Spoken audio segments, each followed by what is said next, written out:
శక్తిపీఠ క్షేత్రమైన పిఠాపురంలో ఈ నెల 22న శ్రావణ మాసం ఆఖరి శుక్రవారం నాడు పాదగా క్షేత్రం శ్రీ కుక్కుటేశ్వర స్వామి ఆలయంలో పురోహితిక రాజేశ్వరి అమ్మవార్ల సన్నిధిలో సుమారు 10,000 మంది మహిళలతో సామూహిక వరలక్ష్మి వ్రతాలు జరుగుతాయని జనసేన పార్టీ పిఠాపురం నియోజకవర్గ ఇన్ఛార్జ్ మరెడ్డి శ్రీనివాస్ తెలిపారు. పిఠాపురం నియోజకవర్గ మహిళల కోసం రాష్ట్ర ఉప ముఖ్యమంత్రి పిఠాపురం ఎమ్మెల్యే కొణిదెల పవన్ కళ్యాణ్ ఆధ్వర్యంలో జరగనున్న ఈ వ్రతాలకు సంబంధించి పిఠాపురం పాదగా క్షేత్రంలో ఏర్పాట్లు పకడ్బందీగా చేస్తున్నారు. జనసేన పార్టీ ఇన్ఛార్జ్ మరెడ్డి శ్రీనివాసరావు దేవస్థానం EO Katnam Jaganmohan Srinivas Pithapuram circle inspector Srinivas ఏర్పాట్లను పరిశీలించారు. ఈ సందర్భంగా మరెడ్డి శ్రీనివాస్ మీడియాతో మాట్లాడుతూ ఈ నెల 22న పిఠాపురం పాదగా క్షేత్రాల్లో నిర్వహిస్తున్న శ్రావణమాస వ్రతాలకి ఉప ముఖ్యమంత్రి పిఠాపురం ఎమ్మెల్యే కొణిదెల పవన్ కళ్యాణ్ రావట్లేదంటూ సోషల్ మీడియాలో వస్తున్న వార్తలను ఆయన ఖండించారు.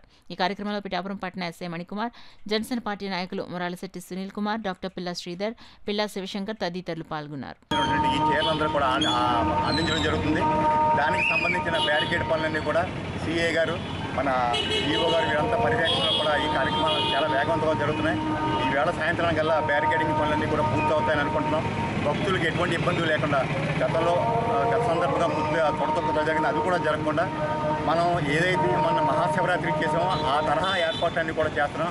ఎటువంటి ఇబ్బందులు కలగకుండా వచ్చే భక్తులందరికీ కూడా చక్కగా వ్రతం ఆచరించే విధంగా దర్శనం జరిగే విధంగా కూడా జరుగుతుంది. కలితే మా విజ్ఞప్తి ఒకటే, రేపు మధ్యాహ్నం వరకు కూడా ఎవరైతే టోకెన్ ఇష్యూ చేశారో వారు మాత్రమే కొంచెం రండి. తర్వాత మధ్యాహ్నం నుంచి టెంపుల్లో మీరు ఎవరైనా మీరు స్వామివారిని దర్శించుకోవచ్చన్నా అమ్మవారిని దర్శించుకో మధ్యాహ్నం నుంచి మీకు అవైలబుల్ ఉంటుంది.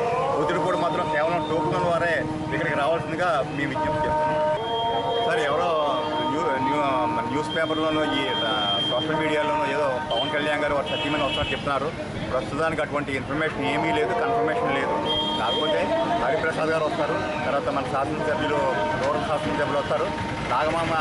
లాస్ట్ ఇయర్ వచ్చినట్టుగానే నాగబాబు గారు సత్యమని కూడా వారి ఫ్యామిలీ తరఫున ఇక్కడ పార్టిసిపేట్ చేస్తారు.